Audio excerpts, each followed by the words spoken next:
Hi, and welcome to the Green with Tiffany podcast. I'm your host, Tiffany Page, and in this show, we'll explore topics of sustainable living, all aspects of health and wellness of people and planet, and how we're all interconnected. Join us on this journey to live better and more sustainably by improving our health, our families, and the world with the choices that we make.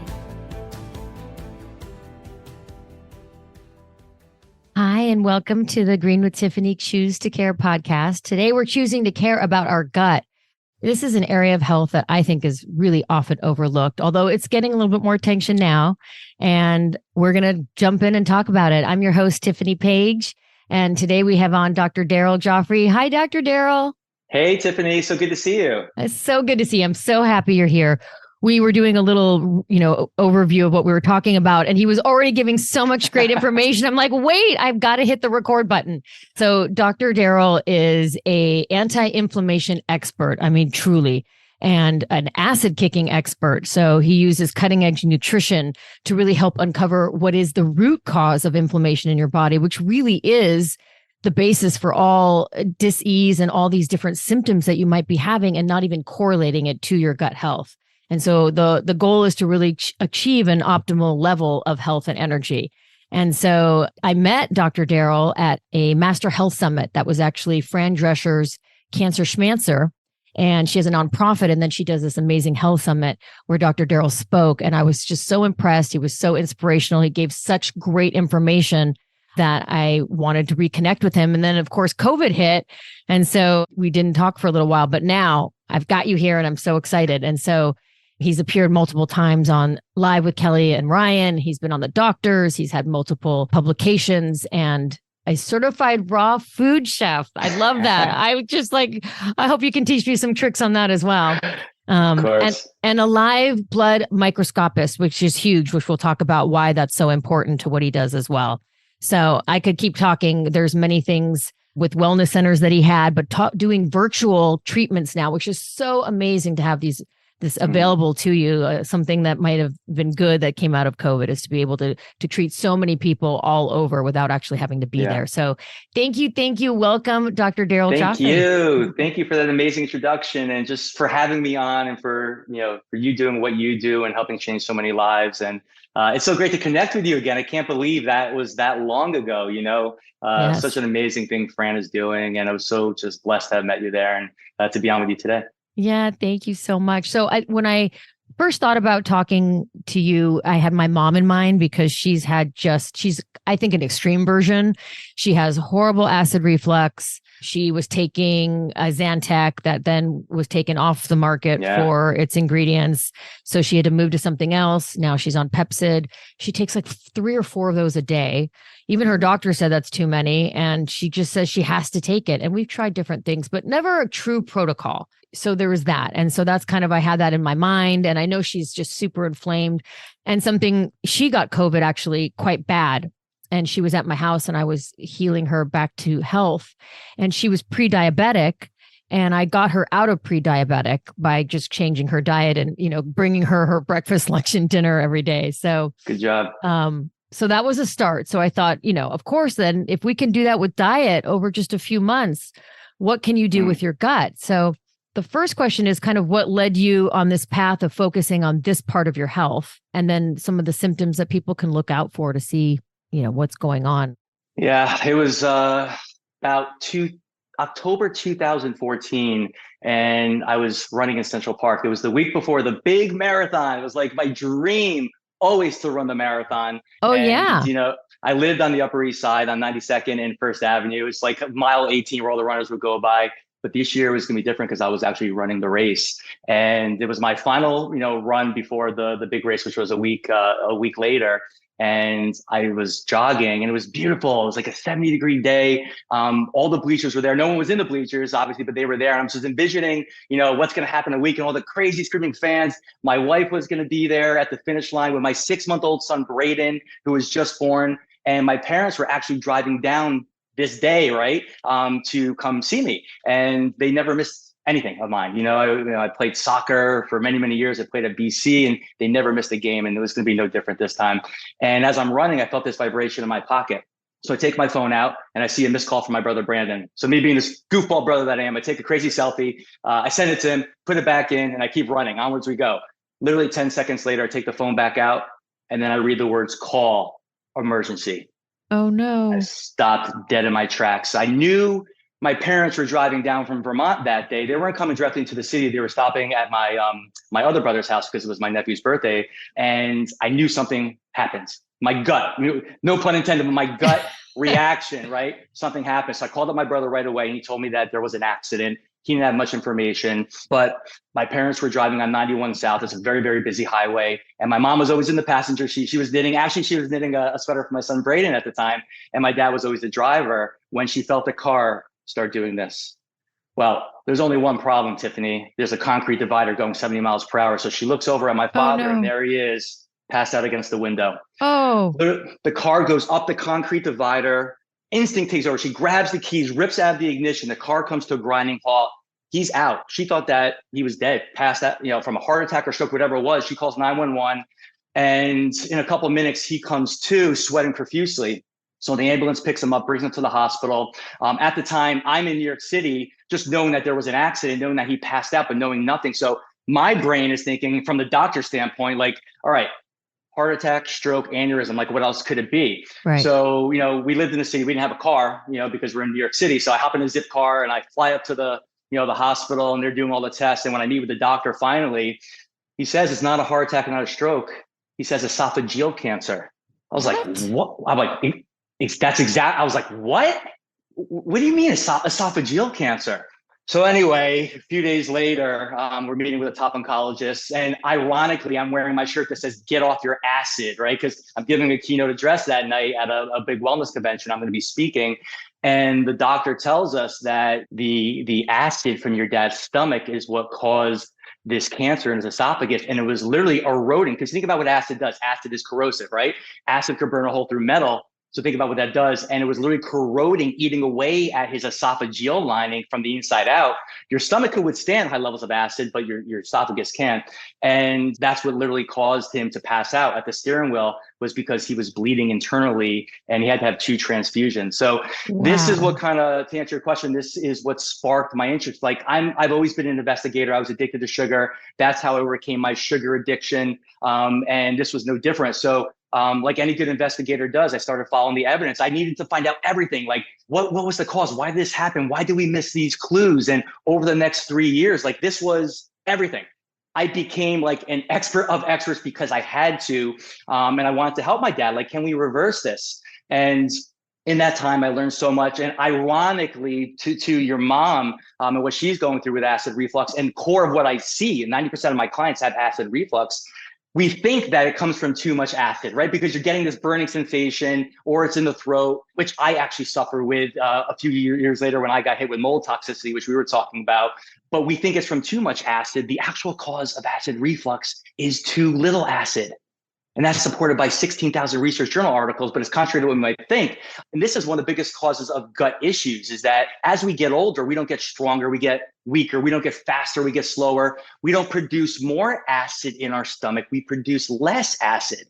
And what happens is, because there's less acid, there's a valve between your esophagus, I don't want to get too technical, in your stomach that should open and close when we eat. We eat, it opens, food comes in, the body makes more acid, it closes. But what happens is that valve kind of stays open, and that, even though there's less acid in the stomach, that causes the reflux, especially when you're laying down to go to sleep. Yes. So that was really what caused my dad's acid reflux. And for years he had this like dry hacking cough like this. And I'm like, before I even knew much about it, I'm like, why does he have that cough? Like, what is that? What is it? Now I know that was the silent reflux, because not everybody, Tiffany, gets that burning sensation. You know, for some people, it's sinus issues. For some people, they get clogging of their ears. Other people, it's brain fog like I had. For my dad, looking back now, it was that dry cough, which led literally from the acid to esophageal cancer. And this is why I'm so passionate about acid reflux. And, I'll never forget that last day. It was my birthday a few years later, about 3 years later, and we went up to see my dad, and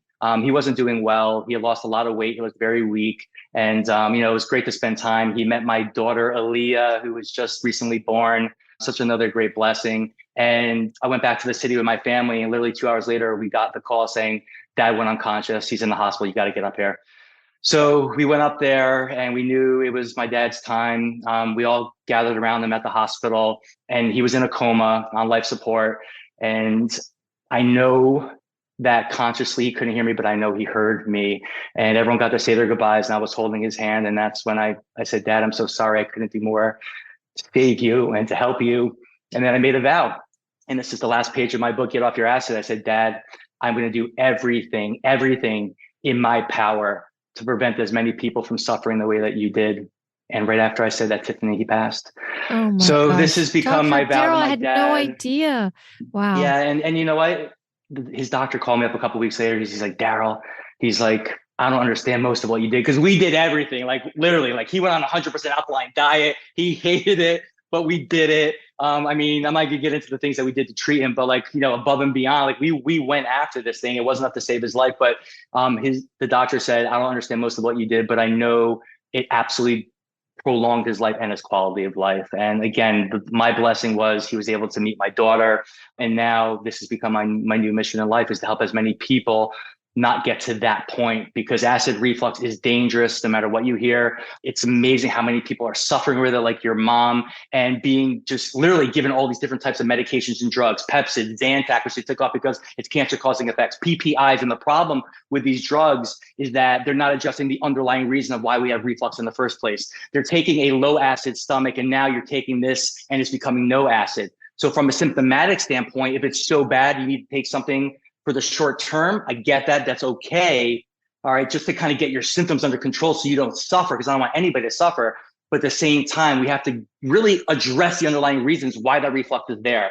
Inflammation in the gut, stealth pathogens, low acid. And once you start to address those things, you can absolutely reverse this. I've done it with thousands of clients. It's possible. We can talk about some of those things and why this is so important, but it wasn't enough to save my dad, but doing this work now in his honor and his memory. And if we can help one people with this podcast, it's going to be worth all of our time. Oh, that's so amazing. Thank you for sharing that story. I didn't know. So that's what prompted your book then, the Get Off Your Acid? Get Off Your Acid actually interestingly enough, came out right around the time when he was diagnosed with cancer. So I've always been the alkaline diet and this acidic lifestyle that so many of us are living, because ultimately, as you mentioned inflammation before, like we don't die of old age, we die of inflammation. Yes. Right? We need to understand it. Inflammation is the cause of all dis-ease. And I say that with a hyphen, which means lack of balance, lack of harmony, because the more dis-ease we have, that turns to disease. So it doesn't matter which disease we land at, right? It could be heart disease, the number one killer. It could be cancer, which is the second killer, but has now overtook heart disease in 21 states, including your state of California, right? As the number one killer. It could be diabetes. It could be metabolic syndrome. It could be Alzheimer's, the fourth cause of death, right? These are all inflammation diseases. Yeah, the root cause is still the inflammation. The root cause. So, you know, I became so interested in this whole concept of acid and how these foods turn to acid because I was addicted to sugar. Sugar turns to lactic acid, and lactic acid is corrosive, right? Grains, this is why we have to really do our best to move away from grains, turns to sulfuric acid, right? Animal proteins, I think, are important, but they need to be the sideshow, not the main event, because animal protein will turn to phosphoric acid, sulfuric acid, and nitric acid. Or we can get into like what the strength diet looks like and really what you want to have as far as macros go. Teas and coffees, tannic acid and things like that. So it's really about understanding how foods metabolize into the body and the effect that they have. And then not about like deprivation. It's not like I need to give up all these foods I love, right? No, it's not about that. And that's why I became a certified raw food chef. I want to find, because I'm a foodie, right? I'm a New Yorker and we love food in New York. And I want to find like ways to make food that's healthy, nutritious, but also tastes good. So it's not about deprivation, it's about moderation. If there's foods that you love, it's not about giving up those foods you love. It's about finding better versions of the foods that you love and starting to add those foods into your diet. And as we add more foods in that strengthen our body, that strengthen our cells, that strengthen our gut from the inside out, not only will we be successful in living this as a lifestyle, not a diet, right? Because what's the first three letters of diet? Die. We don't want to kill ourselves. We want to make this a lifestyle. It takes 21 days to make a habit, 90 days to make a lifestyle. You go 6 months, Tiffany, you're not turning back. So we want people to succeed. But in order for it to succeed, you can't think of this as giving up, deprivation, like January 1. January 1 comes, flip of a calendar. Oh man, I got to give up sugar. I got to go to the gym. It's like it's like pain based. And Yeah. that's why 2 weeks January later, you're 15th, done. yeah, exactly. 92% of people fail, right? And then it's like the same roller coaster over and over. So it's really about working with people, fitting this into your lifestyle. When you do that, then you can actually succeed at this and make it enjoyable. Because that's, for me, I had to make it enjoyable, and it is. Yeah, that's probably the most important part for people to realize, that it's just about choosing different options, but not giving anything up. And for acid reflux for people, I mean, you're talking about your dad, we're talking about my mom, older people, but younger people are getting it. My nephew was having acid reflux at 27. I have friends in their 30s. So this is happening to everybody. So it is a universal issue. And, our food system is so broken, and we also don't really know what to eat for optimum health. I love that term, strength eating.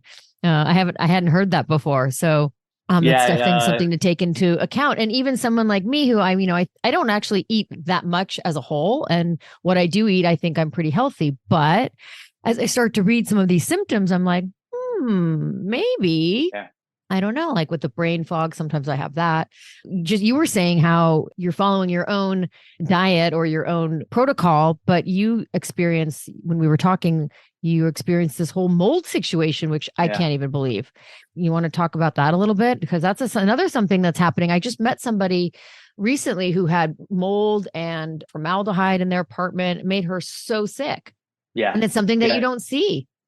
Yeah, mold is horrific. I'll tell you my story with that, because it took me out and nearly killed me. And I mean that. There was, as I shared with you before, there were nights where I was literally crying, thinking I wasn't going to see my two little ones grow up. That's how severe and how badly it took me out. Here's a guy that's doing all the right things. I can't tell you how many times clients and patients come to me and they're like, Dr. Daryl, I'm strength eating. I'm following your advice on what foods to eat and what foods not to eat. I found my balance there. I'm taking supplements, and I'm biohacking. I'm exercising, and all those things. But why do I still feel this way? Why am I still having bloating when I eat? And I'm constipated. I'm having acid reflux, and I'm feeling like this inflammation and brain fog. And literally, like, if you have this symptom, it just means that your body's out of balance. Symptoms are not normal. Symptoms are the last thing to come. And, we talk about the strength eating diet. That's my new book, Get Off Your Sugar. That's what it's about. It's about going from stress eating to strength eating. And what is stress eating? It's junk food. It's sugar, right? Sugar's addictive.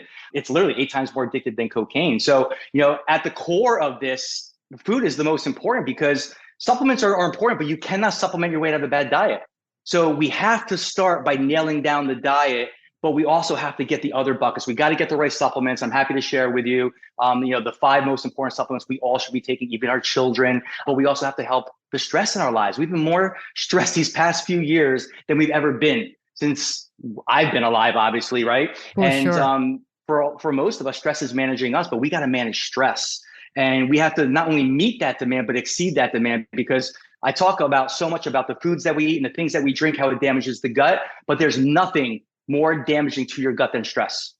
And we can talk about that why, but we moved out to California from New York City, July of 2020, during the pandemic. At the time, Braden and Aaliyah were 6 and 3, and we just wanted to get out of New York City, and I guess the silver lining in COVID is that it kind of allowed us to make that decision, where if that didn't happen, who knows if we would still be there. So we moved out to Newport Beach, loved it, beautiful area. And the symptoms, believe it or not, started with my dog Sprout. And literally a month or so into it, he starts like biting his paws incessantly. When I say incessantly, like all night long, he's sitting there on the bed, like biting his paws. I'm like, what's going on with Sprout, honey? To my wife, Chelsea. And, so we go to, our holistic vet and things like that. We're trying all these things. We're literally putting his paws in apple cider vinegar. Nothing is working for poor little Sprouty. And, so we're trying to just manage the symptoms. And this comes full circle, because we had a blood test, but I never even thought of to look at Sprout's blood, because I don't look at dogs' blood. I look at children and adults' blood. So a few months into this, after Christmas, like, me and my son start getting symptomatic. And I'm like, what's going on? I chalked it up to the fact that I was going back and forth to New York City every 3 weeks, which I did for 18 months because my wellness center was there. And I was looking to actually sell the practice. But good luck selling your practice in New York City, which at the beginning was the core of the pandemic, when everyone was moving out of the city. they were moving into the city. So I Right. was kind of going back and forth, it was very stressful. And yeah, traveling was stressful, but because of all the restrictions and that stuff, but just leaving my family, my daughter was younger, but my son was a little bit older. So he understood more that daddy was leaving, and just seeing him, how upset he would got. So a few months into this, like he starts developing these neurologic tics, like tics like this. And Whoa. it was really scary as a dad to see this, and for Chelsea as well. And especially me, like I know too much. So I'm like starting like, oh, it could be this. And, I thankfully have some very, smart people, smarter than me in this wellness world. So I started calling all my friends and be like, hey, can you, lend me your advice on this? What do you think is going on? And eventually doctors diagnosed him with Tourette syndrome. I'm like, whoa, you're not going to staple a diagnosis like that on my son when clearly he was doing well. We come out here and symptoms start, and I'm developing symptoms as well, right? And by the way, what does diagnosis mean? Di means two, agnosis means not knowing.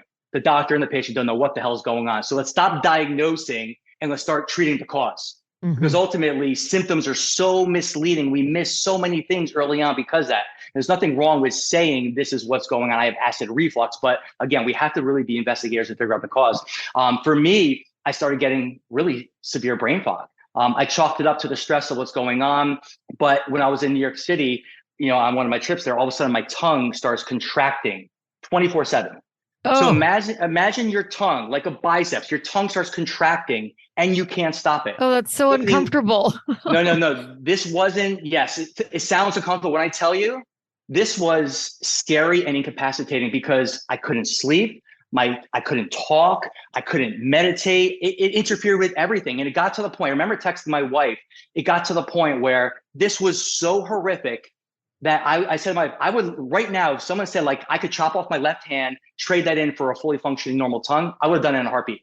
Wow. That's how bad this was. So I call up my very dear friend, Dr. Jerry Curatola. He's one of my closest friends and mentors. He's a brilliant biologic dentist. And he's like, Daryl, many times we don't know what's going on, but get your butt down here. Let's do a 3D cone beam of your mouth and let's see what's going on. So as biologic doctors, which is what we are, we always don't know what the cause is. So when we don't know what the cause is, we start to test the body, test, don't guess. And what's out of balance? Is there something deficient that you're not getting that you need to be healthy? And or is your body toxic? In other words, the plant begins to wilt. Most doctors say, give it drugs, give it surgery. Like, no, like if it's going to die, we have the best crisis care system in the world. Yeah. But we don't have a healthcare system. There's nothing healthy or caring about this system. We rank 72nd in world health. I can't even name 71 countries ahead of us. It's insane. We spend 5% of the world's money on medical care. That's wild. It's insane. Or I'm sorry, we make up 5% of the world's population, but we spend over 50% of the world's money on medical care. So again, we're chasing symptoms. So we have to really just start to look at the cause. So I call up Jerry, I go down to his office, he does this 3D cone beam and he sees this mess in my mouth. Root canal from high school, root canal, and then a wisdom tooth extraction here that had a cavitation. There were 3 abscesses of huge inflammatory pockets that were literally eating away through my sinuses. I had no idea. Oh my God. This is why no idea. Well, I mean, I didn't think about this because the root canals were way back then. Of course, sure. Jerry, who you saw speak, he spoke before me. He's phenomenal, right? Oral and gut microbiome, they go hand in hand. And if something is out of balance in your mouth, it will affect your gut. And if something is out of balance in your gut, it will affect your mouth. And that's what it was. The mold was literally in my system, in my gut, and coming up into my mouth. And when he tested with this bioscanner, he found 3 different forms of mold on my tongue. And I'm like, what? Again, like what that was. So that led me to start to investigate deeper in my body. I did a urine test through Great Plains Laboratory. And there I found the mold was systemic in my body. Then I tested my son, found the mold in his body, tested my wife, found the mold in her body. And then I'm like, all right, we all have mold toxicity. This is coming from the house because mold comes from old water damaged buildings and you couldn't see it. And that's the problem is that like, we think of mold like black mold on a wall. Like I would have noticed that right away. And even I specialize in biotoxin illness with the gut. I'm looking at all these infections all the time. It didn't occur to me early on to think of mold because the problem with mold and Lyme disease is that it mimics so many other common symptoms like sinusitis, sinus infections, right? Or sinus congestion, brain fog, ear congestion, acid reflux. These are common things. So we don't typically think of that, right? And that's why we have to just always test. So we tested the house in Newport Beach, high levels of mold. I mean, 24 out of 25 high levels of mold was through the roof. I was shocked, Tiffany. rule number one, get out of the poison. We moved out of the house and I started the healing process. And I'll never forget that picture that my wife snapped at me at Laguna Beach right before we moved to Naples, Florida, where I could hear now like my children laughing, like this beautiful voice of your kids laughing. And I'm just sitting there like this with like the water's like up to my ankles. And I'm just looking out at the sun with my eyes closed and my arms like this. And I'm saying to myself, I'm How on the other thankful. side. Yeah. I was so thankful for God for many reasons, for helping me heal, for bringing the people into my life to help me to heal, but also as traumatic as the situation was, and I never wish I want to go through this ever again, but ultimately it opened me up to so many different things. Number one, being able to help people on such a deeper level with gut health issues and different sorts of pathogens. But for me, I was doing all the right things, Tiffany, and I realized that here I am teaching balance, and I was so far out of balance and emotionally and just driving myself into the ground. So I learned so much from this experience about how to help myself so I can help other people. And ultimately, we got to take care of ourselves first. It's like, the airplane, the mask comes down, you got to put yours on, then you put your children's on, because if I pass out, how can I help my little ones? And when I tested my son's gut, which is what I do, I'm like, okay, you're not going to slap a name on my son. There was high level strep infection in his gut, and he had mold toxicity as well. But the strep infection that was there for a while was what was causing the neurologic tics, because strep causes leaky gut, not strep throat, but a strep infection in his gut. There's something called PANS panda, where the strep leaks in to your blood, then it goes to the brain, causes inflammation of the brain, and that's what was causing the tics. So I put him on a gut protocol, put him on binders and antimicrobials to kill the toxin. I strengthened his gut, and he was always eating very healthy. And literally within about 4 or 5 months, his tics were 99% gone. It was amazing. That is And an again, unbelievable story. yeah, and it just opened my eyes, which is, if you don't know what's going on, like just start to test the body. But like, so many doctors are not testing the right things. It's like, Right. They don't go they'll that test the direction. blood. Yeah, they'll test the blood, but like, well, you're seeing all this inflammation in the blood through, high sensitivity C-reactive protein or homocysteine or sed-rates. But why is there inflammation in the blood? Why is my heart working harder, raising its blood pressure to actually like help our body, because the blood's inflamed? So the doctor puts me on a prescription drug to an antihypertensive, high blood pressure. And again, if you're at risk of having a stroke, we need that crisis care. Get into balance, but still figure it out. Right. But like, the body's not dumb. The body's so smart. Like, it doesn't raise his blood pressure for any reason. It raises his blood pressure because your blood gets inflamed. Now my heart has to work harder to work through to oxygenate the system, right? So we just got to test, but we have to really get back to the root cause of where most inflammation stems from, and that is the gut. Hippocrates, father of modern medicine, look to the gut. It's the cause of all disease.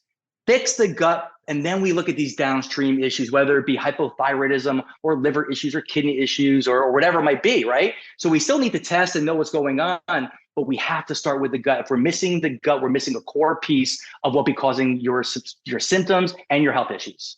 It's really incredible that you yourself have been tested by having these things happen to you in your life.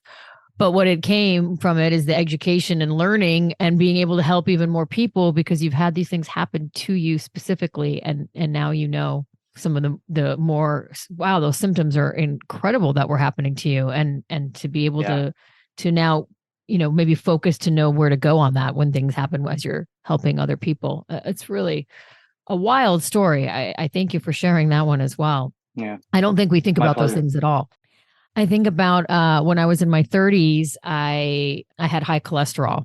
And, I know those numbers could vary. I wish I knew what the number was now. And I think I always had higher cholesterol, even as a child. But the doctor, he wasn't my regular doctor. He was actually my gynecologist, but I didn't have a regular, primary care doctor. So he just did some blood work. He told me I had high cholesterol, and he said, let's put you on Lipitor. And I thought, I knew I didn't want to do that, but I wasn't into knowing what to do. I just thought it was so strange, though, that you wouldn't say, what are you eating? Do you want to try and change your diet and like, let's do your blood again? Like, to just assume that we need to put you on Lipitor, which has all sorts of side effects. And, obviously pretty young to be doing that. And that was the last time I saw him. Anyway, I left, never went back. Good choice. Changed my diet on my own, and my numbers are good and have been good ever since. And so one of the things that I do every day is with my coffee, which I know probably I don't know what makes an acid coffee, but I do put ghee in my coffee every day.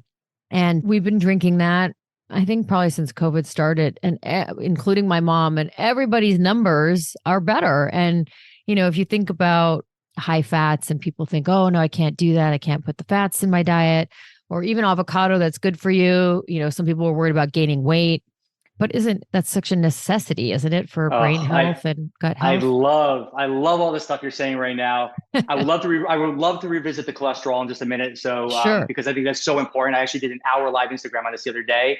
It is critical because people have been culturized by doctors and nutritionists and articles that cholesterol is bad. And it ties into the fat thing because ultimately there are fats that heal and there's fats that kill, right? And ghee is a healthy keto fat, just like grass-fed butter is, and just like coconut oil is, and just like MCT oil is. And I was doing an interview the other day and we were talking about the new FDA guidelines about food labeling changes. I don't know if you've heard about that because they're not set to change until 2026. So you're not going to see any immediate changes. But the crazy thing is that the guidelines haven't been changed since 1994. I mean, I was a freshman in college. Like that's 30 years ago. It's That's wild. insane. Yeah. And think about how much has changed in the past 30 years in our lives in regards to what we learned about foods and how they impact your body and how certain foods strengthen your body, other foods deplete your body. And these foods can contribute towards chronic inflammatory diseases. But in those original guidelines, they never had a limit on added sugar. So you can have something like low fat yogurt, right? Because again, what did you say? It's like, oh, I shouldn't eat fat. It's the craziest lie we've ever been told. And we can actually blame the sugar industry for this because back in 1967, the sugar industry and the lobbyists actually paid off 3 Harvard scientists, the equivalent of $50,000. It was a lot of money back then to actually manipulate the studies and change the studies to show that the cause of these chronic inflammatory diseases like heart disease and cancer and things like that was, in fact, fat. So for the past 50, 60 years, especially the past 40 years, what have we seen across every grocery store? Low fat, no fat. Fat. Yeah. Right. And we think it's healthy. But here's the problem. The food companies took out the fat because this is what the sugar industry was kind of lobbying, but now the food tasted like cardboard. So how are we going to make this food taste good? In comes the sugar industry to the rescue. And they started adding added sugars, but there never was a limit on that. And by the way, you might see low fat, you might see sugar-free. Well, sugar-free doesn't mean healthy either. It means actually we put artificial sweeteners in here. You think it's healthy because we took the sugar out, but artificial sweeteners are actually even worse for you. You mentioned the word formaldehyde before. There's a sweetener called aspartame, which is in over 6,000 products, right? Aspartame, which is in sugarless gum and diet sodas and things like that, metabolizes to something called methanol, which is wood alcohol. That metabolizes to formaldehyde in your body. So anytime you drink diet soda, which research shows actually will make you gain more weight than regular soda, it actually is, you are drinking formaldehyde, what they embalm dead bodies with, which is crazy. So for the last 30, 40 years, we saw this whole no fat thing, but we have to understand is that there are fats that heal and fats that kill. And back to those guidelines, you can have sugar and you can have low fat yogurt, which they say is healthy. Why? Because they were promoting the low fat part of it. Well, people are going to say, well, also it's probiotics. Yeah, there's probiotics, which is great, but just take a probiotic. Don't take yogurt because you're taking it for a probiotic, right? Low fat yogurt, took out the fat, they put in the sugar. So now you're eating something you think is healthy that's going to actually help you and strengthen you, when in fact, there's 30 grams of sugar in that. And that sugar is totally inflaming your body.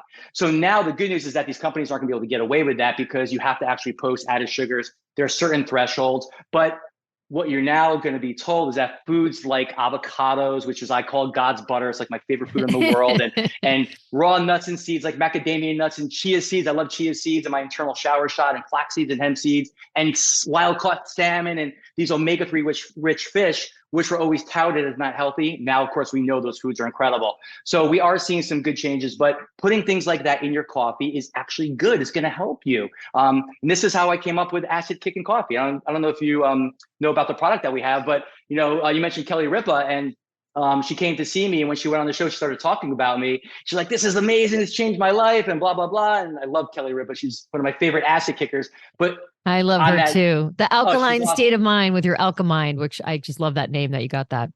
Yeah, it's awesome. But I love it because she's saying all this good stuff, and she's like, "But I'm still drinking my coffee and didn't tell him."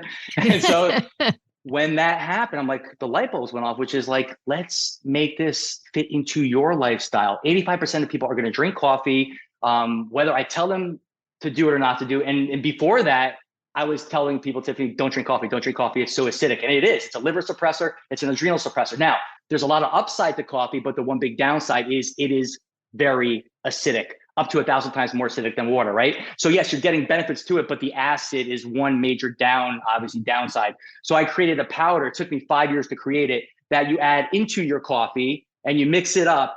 And what it does is it neutralizes all the acid in your coffee. So now you get the upside of the coffee minus that downside. And it tastes awesome. We have amazing flavors. We have one that doesn't change the taste of your coffee for black coffee drinkers, but we also added in other healthy keto fats like coconut oil, MCT oil, which has the same effects that ghee has, where it suppresses your hunger. It's going to help your body metabolize fat and be more metabolic flexible. It has Himalayan salt for sugar cravings. It has 5 different plant-based fat burning enzymes. So it's just amazing. And it's revolutionizing the coffee industry. So now you're taking your acidic cup of coffee and you're turning that into a cup of what we call acid kicking coffee. But again, to your point is that we can't fear the fat. We need fat.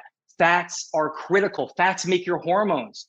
Cholesterol is important because without fats and cholesterol, you can't make pregnenolone, which is what creates your hormones. So if you're having hormonal imbalances, you have to eat healthy fats, fats that heal. And the numbers are completely wrong. If you want to talk about cholesterol and the numbers, I'm happy to give the short version of it, because so many people are being put on these statin drugs like you were told to do. And the reality is, and the research is in my book, when your cholesterol goes into that 200 to 259 range, so on a blood test, it says less than 200. Your cholesterol should be less than 200. If that number goes above 200, there's a very good chance your doctor is going to tell you what your doctor told you, go on a statin drug, right?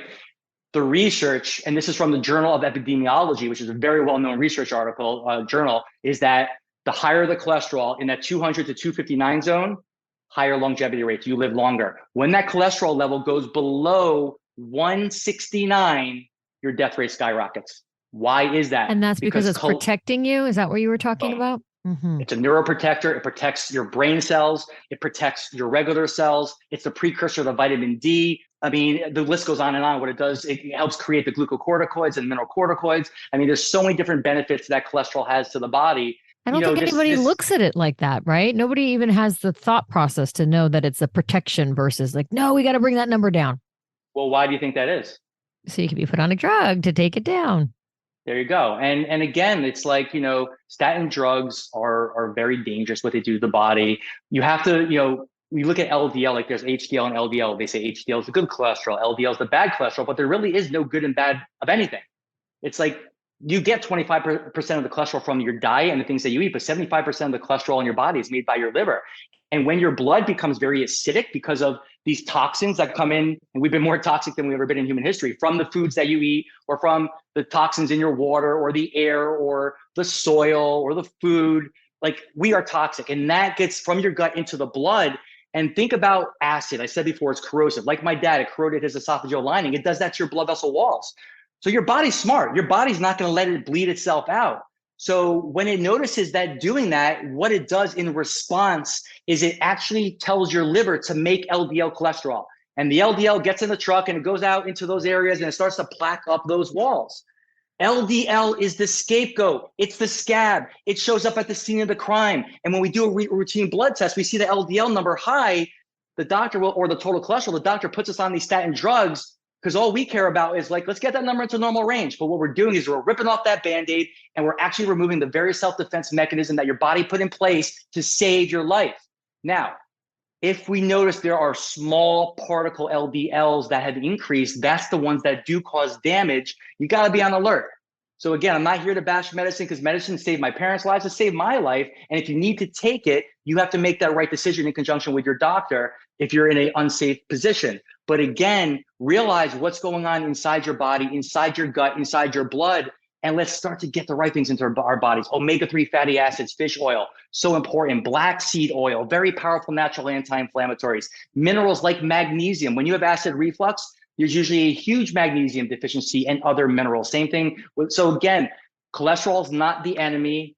It's not the problem, just like LDL is not. It's our friend. And we need to actually nourish that with healthy fats that heal our body and stay away from the dangerous fats that kill us, like the trans fats, the omega-6 fats, right? Because omega-3s like salmon are anti-inflammatory. Omega-6 is like these like processed vegetable oils like sunflower oil, safflower oil, canola oil, rapeseed oil, grapeseed oil, cottonseed oil. These are all the fats that actually destroy our body. Your body will burn off the sugar immediately because it wants to get rid of it because it knows it's poison, but it can't do that to these omega-6 fats. These omega-6 fats have a half-life of 7 years, and they'll compete with your omega-3s, right? Omega-3s are good, omega-6s are bad. Your brain is 60% fat, so they literally compete for the same enzymes. And there should be a 1-to-1 ratio of omega-3s to omega-6s. So people might be asking, well, Dr. Daryl, you're confusing me. If omega-6s are bad, why should we have any in your body? Because inflammation in the short run heals your body. If I cut my finger, inflammation heals that. It's chronic inflammation that's there for a long time that kills us. And if we have 20 times more, 25 times more omega-6s than omega-3s, which is what the average American does, it's going to inflame your brain. It's going to inflame your blood. It's going to increase all these other markers. And there's a test on my website. It's an omega-3 test. You can literally just prick your finger, put a drop of blood on a card, send it to the lab, and within 12 days, you'll actually know what that ratio is. It should be under 3-to-1, but most people are 25-to-1, 50-to-1. I tested a female who was in high school who had massive depression. They didn't know what to do. They saw every specialist, couldn't help. And she had an 88-to-1 ratio of omega-6s to 3s. Her brain was so jacked up on inflammation, there's no way it can actually make conscious right decisions. And that's what led to her anxiety and depression. So we put her on high dose fish oil. We cleaned up her diet. Within 4 months, she was off of her medications and her depression was gone.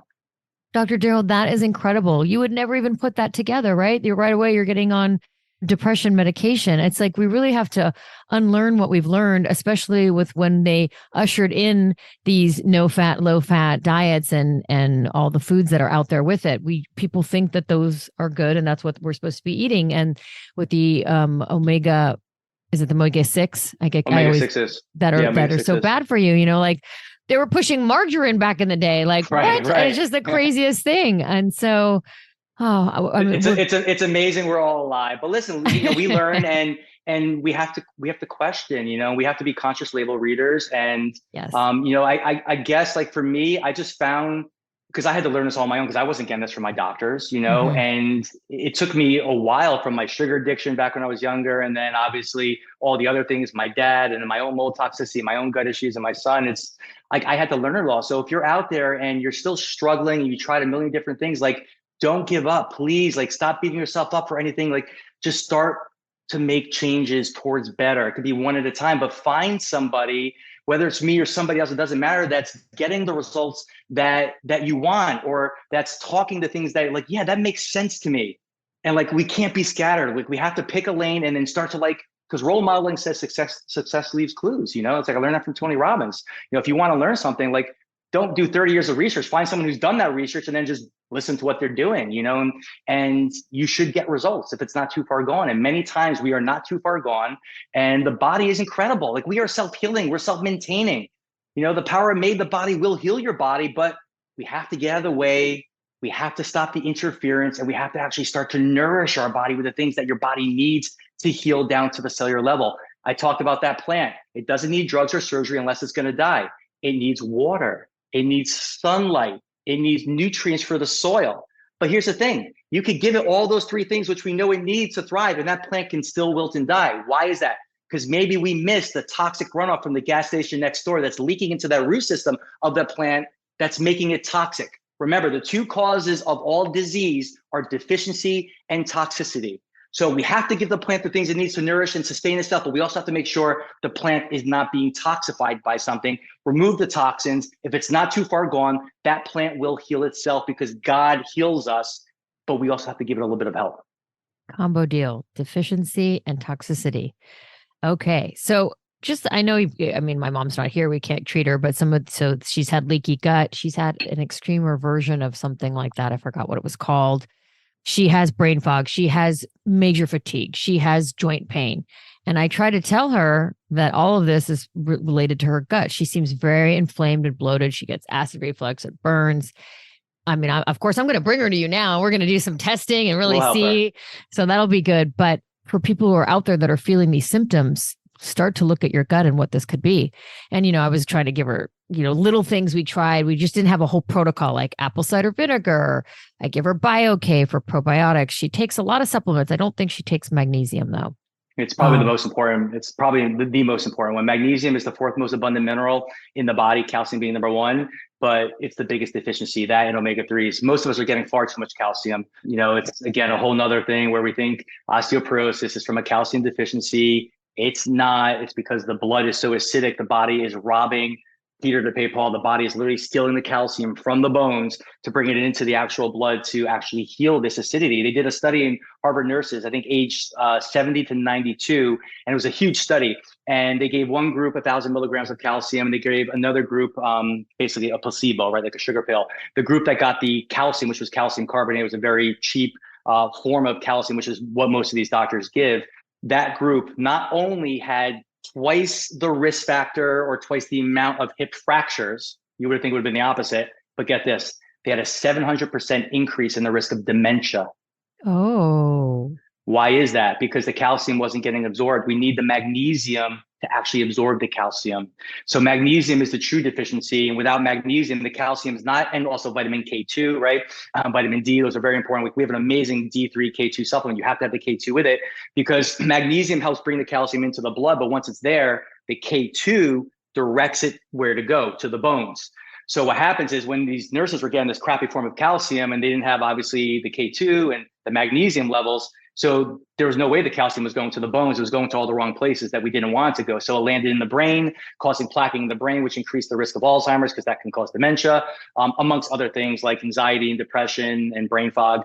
It was going to the blood vessel walls, causing increase in blood pressure, and was also going to the kidneys, causing kidney stones. So if someone's having kidney stones, you need magnesium to help dissolve that. So I think magnesium is number one on the list. And in a well-balanced mineral as well, like we have this one called acid-kicking minerals, which is really good for people with reflux like your mom, the bicarbonate, sodium bicarbonate, baking soda, right, which is in that, also calms the burning effect and the reflux, but the magnesium is so important. So I would say get her on a magnesium supplement. You have her on a probiotic, which is critical. We get 1/1,000,000th the amount of probiotics that our ancestors used to get. So we have to have probiotics. So take a good probiotic supplement, and we can eat some fermented foods like sauerkraut and pickles and kimchi and things like that. I stay away from kombucha, which is a very acidic drink. So don't drink the kombucha. Oh, interesting. Okay. Yeah. And then obviously let's clean up the diet because sugar is what's going to promote and feed the bad bacteria. So yes, first and foremost, we got to test. Test, don't guess. That's my mantra because what's going on in her gut that we need to address. There's things, if someone didn't test, like here's what I would tell them to do. Like clean up the diet, try to really limit the sugar, get off of the sugar, get off of the artificial sweeteners, avoid the dairy, which is really mucus forming for the gut, and focus on the foods that strengthen your gut. Lots of greens. I want you to think green juice, green smoothies, right? These are the core of a strength eating diet. Green soups, salads, vegetables. So that's one macro. Healthy fats. That's a second macro, like avocados and raw nuts and seeds, like we talked about earlier. Animal protein in moderation, no more than 2 to 4 ounces per meal, because once it goes more than that, Tiffany, it actually will turn to sugar in your body, in your liver, called gluconeogenesis. So I could be eating the cleanest diet in the world, but I'm eating too much animal protein. It actually gets converted to sugar. So animal proteins in moderation, and very important that you get a clean source, because what's the number one cause of leaky gut? Well, sugar causes leaky gut, right? In my book, Get Off Your Sugar, I call them WMDs, weapons of mass destruction for your gut. Wheat, gluten is one. Meat. But when I say meat, having too much meat, but what is that animal eating, right? What is that animal being given? It's eating corn and soy, which is a massive gut disruptor. But what are 80% of the antibiotics given in this country? They're not given to us, they're given to our livestock industry. The number one massive cause of leaky gut is antibiotics. Sugar and gluten will cause like little holes in your gut. Antibiotic is like a napalm bomb. It'll wipe out your gut completely for 2 years. Now we can heal that. I have a leaky gut protocol in my book that can heal that in 2 weeks. So again, this is all reversible. But my point is that we have to avoid the foods that are actually causing leaky gut in the first place and causing inflammation. So let's get greens, healthy fats, moderate protein, and very important, the fourth macro is what we call fiber-rich, slow-burning carbs. So things like quinoa, wild rice. Wild rice is not a grain, it's a grass. Quinoa is a seed, not a grain. Sweet potatoes with coconut butter and a little cinnamon. Root vegetables, squashes like winter squash and spaghetti squash, things like that. So those are what we call fiber-rich, slow-burning carbs, which help the microbiome. Because the reality is we are so fiber deficient. I mean, 5% of us are getting the 25 to 35 grams of fiber we need in a day. And what I tell people is you should be up in that 50 that 50 gram range. And that's, I think, why my internal shower shot went so viral. 112 million people watched this on TikTok. Finally, something good. But why does that help people with gut problems? Because you're getting fiber into the gut in 30 seconds with this internal shower shot. It's very, very powerful. So those are the 4 macros. We've got to get those in, and then the supplements. So the probiotic, obviously the minerals and magnesium are very, very important. Something to heal and seal that gut wall, like L-glutamine. And then if you're having any symptoms for acid reflux, there's so many things you can do. There's great teas out there, like throat coat tea by Yogi or traditional medicinals. So when my patients have reflux, we don't take them off their medication right away, because that's the worst thing you can do is stop cold turkey. So we keep them on their medication, and I start to give them upper GI or upper gastro healing agents that will do the same thing, that will calm the irritation, that will soothe and heal. Start to offset it. Yes. So we start to calm it down. We keep the medication there, and then I start to fix the gut. We clean up the diet, and then we test to see what pathogens might be in that gut that are actually causing all the damage in the first place, that are causing that reflux. And I'm telling you, I've done thousands of stool sample tests. They're called GI map tests, and I've never seen a normal test. And that's how I became aware of my son with his strep infection. So once I know it's there, then I can actually put together a laser focused protocol to actually fix and treat the underlying reason. But if we don't test, I'm not going to know that in my son it was a strep infection, or for me, it was citrobacteria, or for my client the other day, we found 2 parasites. We found C. diff, which is a very dangerous bacteria, and H. pylori.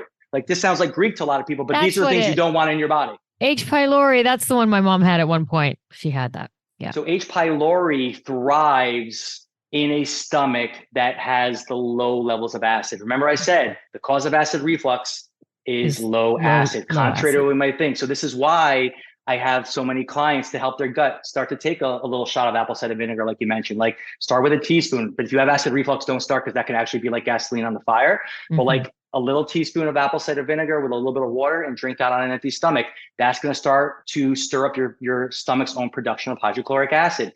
Take my minerals, that will help as well, and start to actually get the balance back into the microbiome, because H. pylori thrives when the acid levels become low, when there's not enough acid there.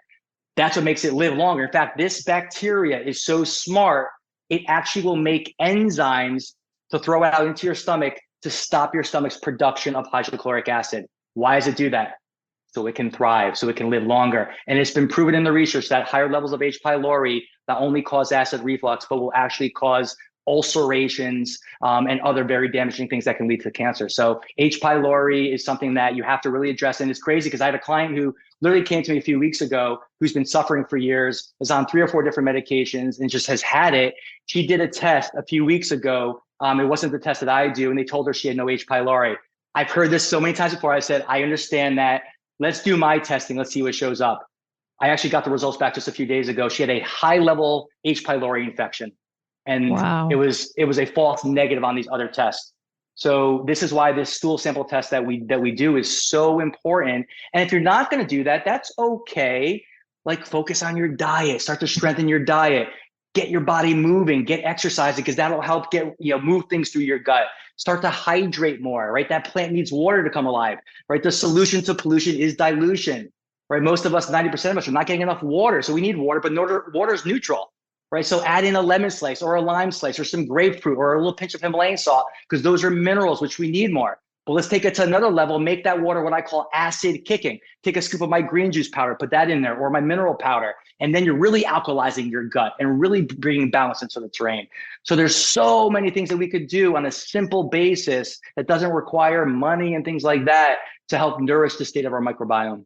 Wow. I'm in awe. I mean, that is so much information, so much valuable information that can really change somebody's life. I thank you. Thank you for sharing that. What is the optimum time to drink, say, whether you do a juicing of your own? I usually buy a cold pressed juice, a green juice. And I always thought, you want to drink it right away, so the enzymes are alive as soon as you open it. Is there a limit of time? Is it like 15 minutes, or is there something that you suggest? If you're making a fresh green juice at home, I would say 24 hours. A smoothie can last up to about 48 hours. And I have like probably 5 or 6 juicers. I can't remember the last time I used my juicer. For me, it's just about ease and time. And I get the question all the time, like, Dr. D, what juicer should I get? I'm like, the one you're going to use, right? So Right. for me, I just get a scoop. Like this is like our greens right here. I just get a scoop of that. I throw that in, and the dehydrated powders last forever and it's cost effective. But the ones that you're talking about that you buy in a store that are cold pressed, usually within a few days is their shelf life. But drink them as soon as possible, because the longer they sit in that bottle, not only are they absorbing the plastics in that bottle, I which is hit obviously glass, but concerning. yes, yes. Beautiful, good, that's awesome. But the nutrients will degrade. When Mhm. I wake up, the very first thing I do, after I give gratitude and thanks, to God for being here and being alive, I go right into the kitchen and I drink a green juice. It's the very first thing I do. Now, the green juice powders will not break your fast. And I've proven this with testing, but like a green juice, like you're drinking in that bottle, because Mhm. if you look in the ingredients, there will be some sugar in there that will break your fast. So if you are an intermittent faster, I would either drink the green juice powder first thing in the morning, because I always like to start my day off like, let's do this. Like I'm ready. Like I want to, like, I can't remember last time I listened to the news, years. I start off with like my gratitude and then my green juice. And then I go for like a quick 2 mile run and I bounce on my rebounder. And then I do about 10 minutes in the sauna. Whoa, whoa, So whoa! like, A quick 2 mile run? That's a that's a lot well, of running. I used to like, Good for you. this is something like I used to do ultra marathons, which I will never do again. But like for me, like, so again, whatever it is, it's just something simple. Move your body. It could be like I have a rebounder. Like when someone asks me like, what's your favorite form of exercise? It's a rebounder, because I could do it at home. It takes me 5 to 7 minutes. It's very gentle on my body. And you mentioned joint pain. It's healthy for the joints because it's one of these. It's a mini trampoline when I say rebounder. Okay. Yeah. NASA Thank did you. a study showing it's 68% more effective than running at helping your body lose weight and for cardiovascular health. So it's really awesome. It's safe. If I have a client in a wheelchair, I'll have them just sit on their wheelchair and just bounce their feet on it like that, because it's doing lymphatic drainage. So it's aerobically stimulating your body. It's moving your body. It's helping our emotions, because motion is emotion. But it's also helping drain our lymphatic system, which is like the garbage of the body. So it's really good for detoxification. So again, whatever you choose to do out there, it could be like a walk for 5 minutes outside, which I call forest bathing, or if you're in the city where I used to be, concrete jungle bathing. I My love point is that. like have a strategy, and no matter how stressed your life is, commit to that strategy. Because listen, I've had a lot of times in my life where I just gotten like, boom, like, man, stress was over the top. But in those times, it's not when we have to like argue for why we shouldn't do something. Stop shitting all over yourself, or stop saying I can't, right? I have to do this. That can't has to become a must. So no matter what, I wake up, like I go to the kitchen, I drink my greens.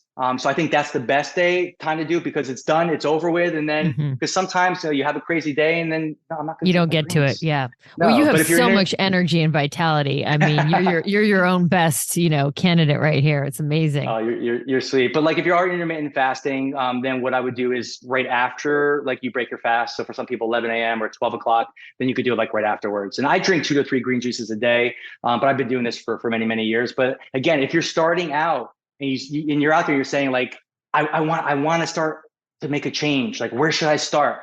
If I was to give you one thing of advice, it would be a green juice every single day, because the green juice is so powerful, it's so alkalizing, it's so concentrated. One green juice, you're getting 5 servings of organic greens. I mean, how powerful is that? And even if you have gut issues, it's like you don't have to worry about digesting the greens. It's liquid, it goes right into the blood within 30 seconds. I have so many pre and post live blood tests where I prick a finger and I look at their blood on live HD screen, and I Mhm. test their blood, and it's like I call blood sludge. All the cells are sticking together. Clustered It's really together. not, yeah, not good, right? And then I'll have them drink a green juice and I'll retest their blood right after. Phew, the cells are right open. Right Why away, is it that? changes. You see it? Immediately, Wow. immediately. Because when you look at your red blood cells, which have hemoglobin, which is your oxygen, right? The most important nutrient for the body, your red blood cells. If you look at chlorophyll, your greens, it's exactly the same as your red blood cells. It's the same molecular shape on paper. I'm not going to give you the equation, but it's the same thing, except for one small difference. The center atom for your chlorophyll is magnesium, and for your red blood cells, it's iron. So if you want to strengthen your blood, if you want to improve circulation, if you want to help that high blood pressure, lower inflammation, number one on my list, more chlorophyll, greens, green juice. It's critical. So I wake up every day. That's the first thing I do before I start anything. and I know that my body got something really important, really nourishing. And no matter how stressful my day is down the road of that day, I put something in it that's going to help my body neutralize the effects of that acid that's coming in, whether that's sugar, whether that's a stress, because there's nothing more acidic to your body than stress. Stress shuts down your gut, by the way. All right. Think about, like, I live in Naples now, and we had that really awful hurricane a few months ago. When that hurricane comes, it's not a time to remodel your kitchen. It's not a time to go inwards and focus on growth and repair. You're going to stay in fight or flight. I'm going to fight that hurricane. I'm going to board up my windows, or I'm going to run, or the third F is freeze. And that's fight or flight. So you don't need to, like, be in a hurricane or see a T-Rex breathing down your throat to be in fight or flight. Most of us, all of us, are in fight or flight because we have emotional stress, right? Mm-hmm. We are constantly bathing in chronic emotional, physical, chemical, and EMF stresses, and that causes us to go in fight or flight. When we're in fight or flight, your body doesn't care about digestion or the health of your immune system, because it's just thinking, I need to go, I need to flee, I need to be in danger. Why am I going to spend energy digesting my food when I got to get out so I'm not lunch for T-Rex? So this is why managing stress is so critical. I mean, it's number one on my list. That and green juice. I keep saying number one on my list for the 10th time. But, like, we got to manage the stress, because we can put all the green juice in our body, but if we're so stressed emotionally, it's like our body's in that frantic fight or flight state. So this is why vagus nerve stimulation, and why doing things like going for walks and breathing exercises and reading and laughing. Like, I've taken laughter yoga before. It's amazing, because in the beginning, I'm laughing, but, like, eventually you get into the state where you are laughing, because, like, your mind just will go there. So these are all the things that, like, I do and teach, but, like, don't get overwhelmed, because I'm throwing so much at you today. Just start with one thing. I'm taking it all, and I love it. Something I didn't know about laughing yoga. I love the idea of the trampoline, because even though I'm a very fast runner, I hate running. It gives me a side cramp, and it gives, like, hip things, and it's just not my thing. So I love the idea of that. I was trying to find a quote that I had seen somewhere about, about emotions and how it affects, your body, and stress is one. And I found, like, eat to feed your body, not to feed your emotions. Food is fuel, not therapy. And then the one I never did find, but I just thought of it, which was fuel the body's needs, not the mind's disappointments. Stress can come with that. And I think with COVID too, even though COVID itself was stressful, because it removed us out of our routine, and sometimes our routines were very stressful. I mean, I was traveling so much, and then all of a sudden I'm just home, and now I can't go back to that crazy schedule that I had. I have to take care of myself and be mindful, and I'm meditating every day, and I have to be out in nature, at least once a day. I love that. It's helped get me to that place, and so I'm hoping it helped other people too to take some time for Tiffany, themselves. It's such an important point, which is it's a choice, and stress can be debilitating sometimes. COVID was awful. We got blindsided by this, this pandemic. It was awful. And what happened is most people crawled into the foxhole, and they started stress eating. It's like, in the beginning, it was like, okay, off of work, and, people were like, this is cool. But eventually, it's like the research that was coming out about, depression and anxiety and weight gain and inflammatory diseases, this all happened because of the emotional stresses that we were bearing, and because of the stress eating that we did. And for many people, they're still in that foxhole, So wherever you're at right now, it's like, it's okay. Please give yourself a little grace and stop beating yourself up. Like, I've been there. I've been that yo-yo a million times over. 50 pounds heavier. I mean, you should see some of these pictures of me from a few years ago. I'm like, I can't believe it, but I was in it and I didn't know. It's like, you're on the highway and the blinking light's on, but eventually, like, you don't hear it clicking, but the blinking light's still on, and you have to be focused and have your intention there, because where your intention goes, the energy flows, to know that it's on to turn it off. And there were so many times in my life, like, I was just living in it and not even realizing that what I was doing to my body, but the stress was killing me. But so we gotta step up, and we gotta raise our standards. And there's a point that we got to just throw that stake in the ground and say, that's it. I'm sick and tired of the lies. And for me, I was the shoemaker with no shoe. I was telling people to don't eat sugar. I was adjusting on the table. And then literally I'd go back and I was eating caramello bars and drinking Coke. And until one day I was adjusting a patient and my pants split right down the backside. And for me, like, it was like something as silly. I know it sounds silly, but, like, that for me was like the straw. I was like, who are you? And I was only lying to myself. And every day I wake up, it's like, I read things that empower me. I try to surround myself around people because they say you are the company you keep. Look at your 5 closest people, and that's who you are, right? Mm. So like, it's not just toxic food, but are you in a toxic, relationship? Are there things? And then you have to like start to make choices. How am I going to fix this, or maybe like detach from this? We all have toxicity in our life, but we have to actually meet that with healthier choices, not by removing, by taking away. It doesn't work. Maybe some people, all right, but it's for me, it doesn't work. And most clients I coach, it doesn't work. You have to start to address the underlying reasons why, physically, chemically, emotionally. And once you do that, like you did during the pandemic, it's incredible.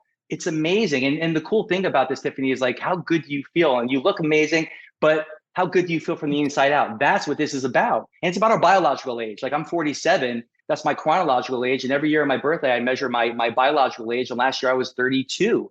I'm not saying that to impress anybody, but to impress upon you that age is just a stupid number. Our real number is based on how we take care of ourselves. And you might think that you're too far gone, or that you're a lost hope, but no, never, never, never. I have seen the most amazing things reverse themselves, stage 4 cancers, whatever it is. All right, let's remove that and focus on what we can control, which is how can I strengthen my body starting now? Not I'll start Monday. No, because I was about to say a BS lie you're telling yourself that we've been telling, because I've been there. No, you start right now. You start now. You draw that line and say, it could be one thing. I'm going to have one thing, but you start now. And You've got me so motivated. I want to start doing something right now. I just think you are, though. You are. But you know what? What's one? We talked about a lot of stuff today. What's one thing that Tiffany wants to decide today, right now in this moment, that you're gonna add in your life now that you haven't been doing based on the things that we discussed? Is there one thing that you resonated with? Maybe the rebound, or I don't know. What's that one thing for you? I'm a very thin person. And so I've taken that for granted a little bit most of my life. And so, but I do eat healthy. I just don't always, I go long periods of time without eating, more than the intermittent fasting. It's just because I'm so busy, and I don't really always take care of it. Like, I was at the Natural Products Expo. Oh my gosh, that thing is a beast. I don't know if you've ever been. But like, I barely ate while I was there, because really, ironically, the Natural Products Expo, has a lot of processed foods that they're serving. And so I don't eat a lot of those, but I hadn't eaten, and I'm grabbing things, and I'm just drinking a lot of coffee, and I just move on that, and I manage myself. But that's not healthy. So I really want to be more thoughtful on what I'm eating, even. So I like that. Awesome observation. 2 things. We're going to change our language, because our language is so important, from I want to I am. Think Joe Dispenza. I love him. He's meditation, but it's already like, this already happened. Now you just got to run the marathon, or just do the laps to get there. So I am, like, we have to make this present moment whenever we're talking about something. And 2, I like to see you get a little more specific. So I want to be more thoughtful about the foods. That's amazing. But like, we need to hone in and laser focus on something that we can actually make a choice on. So when you say, I want to be more thoughtful, which I think is amazing, can you give me a little bit more specificity in terms of what that means? I'm going to drink my greens every morning. Boom. That's it. And now you have to hold yourself accountable to doing that every single day, and make it easy for yourself. Because the reality is that was always my challenge. Like, when I would travel is when I would get off track. And I love it. I'd be on the plane, and like, I love when the flight attendants come down with like the things, the snacks, and everyone's like, I need the snack. I'm like, you can go 2 hours without a snack. I whip out my macadamia nuts, which is one of the best plant-based keto fats you can have. It will not break your fast. So we got to be prepared, right? So this morning I was very busy, and like, I just, we do breakfast as a family. Chelsea was tied up with something, and the kids are off to school this week. And so like, I didn't have time to go in the kitchen to make something, or, whatever it might be. So I go in the fridge, and Chelsea had made this big thing of chocolate chia pudding that's always in the fridge. Chocolate chia pudding is amazing. It's a health food. This is the dessert you can have for breakfast. It's going to strengthen your body. And there, it took me 2 seconds. I got a big scoop, put it in my bowl, took it right into my office, and boom, I started eating my chocolate chia pudding. So like, preparation is key with this lifestyle. You have to look at your road ahead during your week and like, be prepared. Have some healthy snacks ready to go, because most people, when we are stressed, it's like we go right for what's there. And a lot of it will be chips, it'll be that. So like, we have to start to have things around the house that are going to actually maybe like fulfill that same crunch. So for me, it would be like hummus and guacamole with some vegetable sticks. Or there's this dressing I have. It's called Dr. Daryl's dressing in both books. It made both books because it's that good. I'm telling you, I could put out a plate of vegetables for my kids, they won't touch them. If I put this dressing out, those vegetables will be gone. So like have stuff ready to go and healthy snacks ready to go. Like, my plant-based protein takes me 2 seconds to grab some unsweetened almond milk, scoop of my plant-based protein. I'll throw in some microgreens or some sprouts and blah, blah, blah, and boom, blend and some wild frozen blueberries. And then within 30 seconds, I have a healthy meal. So like I can go on and on about this and then get off your sugar. I give you examples of all these things, but you have to have these things in the house ready to go, because if you don't have those, when the stress hits you and you don't know when that stress is coming in high amounts or it's there in low amounts, we're going to go for the junk food, which also means sugar. So it's part of this is, yes, knowing the strategy, but having these things ready to go so that when life happens, like I can do this. And then if you do derail, it's okay. Get at it right away. Because course correction, if I fly from Florida to LA, the pilot's never on that A to B direct course. They're always off a few degrees. Right? I'm not a pilot, but that's what I heard. So they're always course correcting. So by the time they get to LA, they land at LAX. But if I don't course correct when I'm 1 degree off, by the time I get to California, I'm 500 miles off course. And by then, it's a lot harder to get back to course than it was if I was 1 degree, 5 degrees, 10 degrees. So again, we're constantly course correcting. Don't beat yourself up, course correct. And if you're out here, just decide what you're going to do to start that path and make the choice and do it and do it and do it. Wow, I am so motivated. You are a great speaker. I'm just so excited. I was going to, usually at the end of the talks, I'll say, what are 3 tips? You gave like 25 tips. So you'll just have to listen to the whole thing. I don't even, there's not even 1 to 3 that are the most important at the end of this. There were so many that you gave and easy tips to do. And so I just wanted to go over your book, Get Off Your Acid, and then Get Off Your Sugar, which is Burn the Fat, Crush Your Cravings, and go from stress eating to strength eating. And so those are both available, which is fantastic. And I'm sure has lots of the same information in there to help people. Yeah. If you want to get in touch with Dr. Daryl, he does have the getoffyouracid.com website, as well as your own personal website, which is it your name? Yeah, it's Dr. Daryl, but the most important, the best one is Get Off Your Acid. That's where, that's where most of us go to. And there's some good stuff there. Getoffyouracid.com. So thank you so much. We're so happy to have you because you're so really sweet. Choose to care about everybody around you and your clients that you're helping. And it's just, I can't even stress enough. Stress, funny enough to say that word, is, the fact of stress and gut health, and those 2 alone, to change that can change your entire existence and your health. Huge. It's huge. And don't wait for the symptoms to show up, because by then it's like the symptoms, the last thing that shows itself, So if anyone is out there, they want to test their gut, you can DM me. My Instagram is at Dr. Daryl Gioffre, DrDaryl, my last name, and just DM me and we'll get back to you right away and tell you how to go about that process. And it's really an easy process to test your gut. We send people kits at home, so you can do it anywhere, which is awesome. And thank you for talking about my books. I love them both. I poured my heart and soul into them. I think you'll get so much from both of them. If you're going to start with one of them, I would say start with Get Off Your Sugar, because I dive a little deeper into the diet, and I talk about diet variation. And if you are doing intermittent fasting, it's not about eating less, it's about eating less often. So it's okay that you go periods where you're eating less, because that's what our ancestors did. It was based on feast and famine, but you have to mix it up. You got to change it, just like exercise. We need exercise variation. We need diet variation. We can't eat the same foods over and over and over. But it's been such an honor and an amazing pleasure to be on this amazing podcast. Thank you for what you do, for helping so many people. You are a role model by the way you live your life, and I'm just so blessed to be here with you guys today. If there's anything I could do to help you or any of your people in any way, I'm always here for you guys. Thank you so much. Oh, thank you so much. And yes, you can also have a virtual consultation with Dr. Daryl. I'm sure you'll get so much personal information, right? This is just a general, but I wanted to, kind of take a few symptoms and showcase what they could be stemming from. But obviously everyone has their own journey. So I know that you can be of help with that. And preventive is always going to be better than treatment. So like you said, it's these little silent things, or even these little whispers you might be hearing, you want to do something now, which is why I'm actually going to look into this myself. So I thank you, Dr. Daryl Gioffre. Let's kick that ass. Let's kick that gut here. Get off your acid. Kick that acid. It's so good. We need to create like a tribe of acid kickers. It's so good. We are. We're doing it. Thank you so much for what you do. Much success to you and lots Thank of you love so to you much. and your family. Much love back to you. Thank you. All right.